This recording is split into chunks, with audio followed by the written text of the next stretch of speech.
Hello everyone, today I will guide you through the full process of deploying your Google AI Studio app on Vercel. First, open your app inside Google AI Studio. Make sure the project you want to deploy is fully loaded and visible. At the top right corner of the screen, you will see a small GitHub icon. This icon allows you to send your project directly to a GitHub repository. Click on the GitHub icon. Now create a new repository for your app. You can name it anything you like. Once you confirm, Google AI Studio will add the app files to this new repository. Next, open Vercel in your browser. After you are logged in, look for the button that says Add New. Click it, and then select Project. Vercel will ask you to connect a GitHub account. Choose the GitHub account where you created the repository for your app.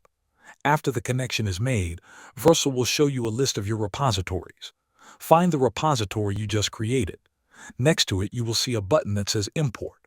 Click on Import. When you are ready, click on Deploy. Vercel will begin deploying your app.